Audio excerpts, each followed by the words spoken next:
Salut Pierre. Alors d'abord, merci d'avoir accepté notre invitation pour cette interview. Plaisir. Est-ce que tu peux brièvement, voilà, nous dire un peu ton parcours et ce qui t'a amené à créer Beaver? Ouais, bien sûr. Alors, moi, j'ai fait des études de commerce. J'ai fait HEC Paris, j'étais diplômé en 2016. Et après HEC, je savais pas trop ce que je voulais faire. Comme beaucoup de gens, je pense, qui sortent d'école à ce moment-là. Et je me suis dit que je voulais encore continuer à tester des choses, être confronté à des industries différentes, des secteurs d'activité différents, des activités en elles-mêmes différentes. Et donc, pour ça, j'ai opté pour le conseil en stratégie. Et donc, j'ai intégré le Boston Consulting Group en septembre 2016. Et j'ai travaillé là-bas pendant 5 ans. Alors, c'était 5 années absolument géniales. Et au bout des 5 ans, je me suis dit que ça me convenait plus trop d'un point de vue, comment dire, que c'était un chemin un peu trop balisé finalement, que c'était un peu trop convenu et que je voulais sortir un peu des sentiers battus.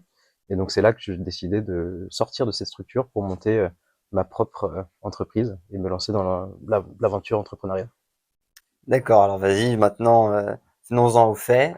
Que fait Beaver et pourquoi Beaver? Et la mission de Beaver, c'est d'accélérer la transition des entreprises vers des modèles plus durables.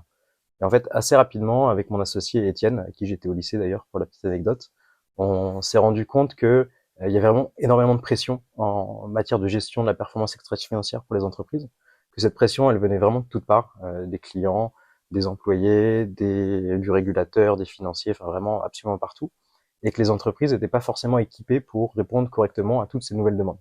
Et en fait, la manière dont ça se concrétise, dont ça se matérialise, c'est qu'elles n'ont pas forcément les outils pour répondre de manière efficace à toutes ces demandes, et du coup, elles y consacrent énormément de temps.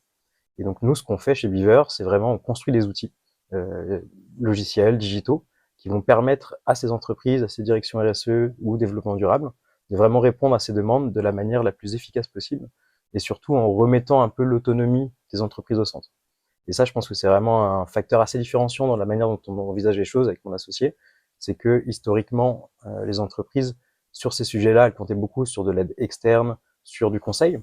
Et nous, on est absolument convaincus qu'il faut qu'elles gagnent en autonomie sur le sujet parce que les enjeux sont assez grands. Alors justement, tu parlais des pressions du régulateur. Est-ce que tu considères qu'en France, ça a été plutôt simple pour toi de créer ton entreprise? Ou au contraire, est-ce que tu as été confronté à des difficultés importantes? Alors, ça dépend par rapport à quoi. On s'est posé la question forcément, vu qu'on était aux US tous les deux, avec Étienne, mon associé, de lancer l'entreprise là-bas. Pour nous, ça aurait été un peu compliqué parce qu'on n'aurait pas forcément eu accès au marché du travail. Et en fait, quand on monte une entreprise, vraiment avoir accès à des talents, c'est vraiment ce qui est clé. C'est ça qui va faire que l'entreprise marche ou non. Et nous, on a fait le choix, via nos réseaux, via notre expérience, via notre éducation, en fait, on avait un meilleur accès au marché de l'emploi en France. Donc, on a fait le choix de rentrer en France. Et en fait, on a été assez agréablement surpris, pardon. C'est probablement très facile de monter une entreprise aux US quand on a les codes parce que c'est tout de suite des très gros contrats, il y a toute une structure qui est là. Mais en fait, en France, c'est le cas aussi. C'est ça qui est dingue. Il y a vraiment tout un écosystème qui s'est développé sur ces 5-6 dernières années. Et aujourd'hui, c'est pas dur de monter une entreprise en France.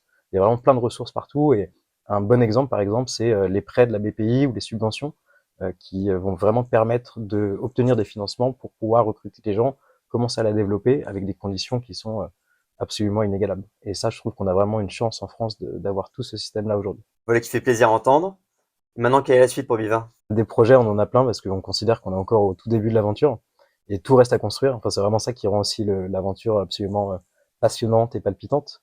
Et surtout, ce qui est absolument palpitant, c'est que on est vraiment à une période charnière. En fait, on est à l'aube d'une nouvelle ère en matière de comment est-ce qu'on juge de la performance d'une entreprise.